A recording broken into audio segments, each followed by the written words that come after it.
Hey guys, so I've been asked to come on here and make a video in response to my dear brother. I call him an elder, Myke. He says, call me Uncle Myke. I will play some clips from the video. Thanks, sister, for your response. And I will leave a link to the full video. Just press those three dots next to the word more in the description, and that will lead you to the link for the full video. And you are going to want to hear this response. Thank you, sister. Thank you for being patient. Thank you for waiting on Yah. Thank you for trusting in Jesus. And thank you for being a true sister. Thank you. I appreciate it. I really do. Thank you for responding. Myke. So I've known Myke for about 10 years.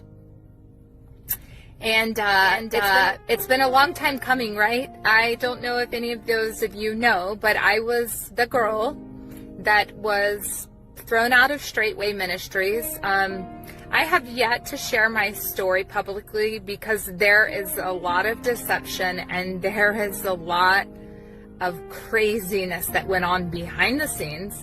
And for the last 10 years, I've prayed and fasted, and I've asked the Father to make it known when it's my time to speak. Because the goal is repentance, right? But I believe that we're at a season where most are reprobate. And I believe He's separated the wheat from the tare. And we're coming to a season where it says in Ephesians to not have anything to do with the fruitless works of darkness and to expose them. And that time is coming. So people can say whatever they want to say to try and get us true saints to try and shut up. But eventually everything is going to come out. So first of all, to answer Myke's question, Myke was one of the very few brothers at Straightway that never came on to me, that wasn't trying to take me as a multiple wife. And in fact, I had a lot of deep conversations with him because when I was there, the women were so jealous. And when I originally came to Straightway, I came there as a married woman, actually pregnant. I was newly pregnant, like 3 months pregnant. And I'm telling you, even as a married woman with just having these babies and being pregnant, guys were still trying to holler at me. And I'm going to even take this further. The reason why my ex-husband and I had came there was we came there for marriage counseling. And I was at the point where I couldn't take it anymore. It was getting so serious. It was so dangerous to the point where I don't want to get into all the details, but I went there for counseling and I said, Dow, you're the only one that my husband will listen to. I need you to talk to my husband. Well, what was interesting was Dow never rebuked my husband for beating me. As a matter of fact, he was the one that put in his head, hey, you can beat your slave. So if you can beat your slave, how much greater can you do to your wife?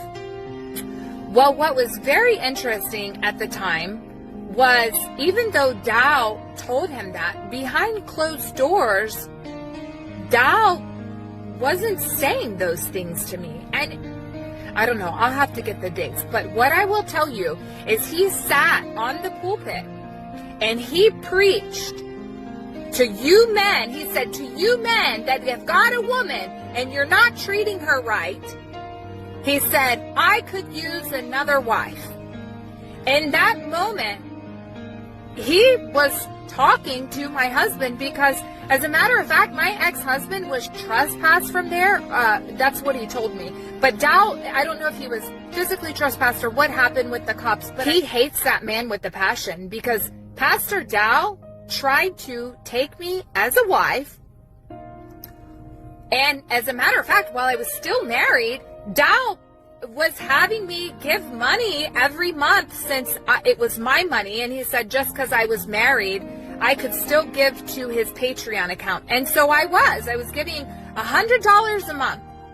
And in fact, he told me that since my husband abandoned me, that I could proceed with a divorce. Well, that didn't sit right in my spirit because I said, until my husband gives me a bill of divorce, I'm not going to initiate it in the courts. And I'm telling you, I waited a year and a half before I initiated divorce in the courts, and it was after my ex-husband gave me a bill of divorce. And as a matter of fact, he said he was not going to give me a bill of divorce. He was going to put me away so that no man could ever have me. And if he did, we would both go to hell. And so anyways, I leave it at that. But what I will share with you is this. Dal, we went there for marriage counseling, and every guy knew why me and my husband were there.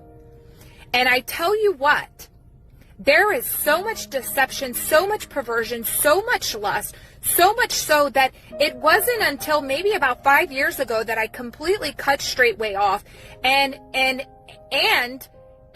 had to do all over, and it was a situation with the NFL player that was seeking to take me as a wife.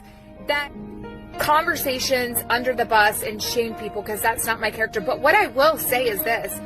At the end of the day, nobody can't say anything wrong on me. I didn't go in there. I didn't try and seduce any guys. None of these guys got any weird pictures of me. I never came on to any of these guys. I've never done anything. And the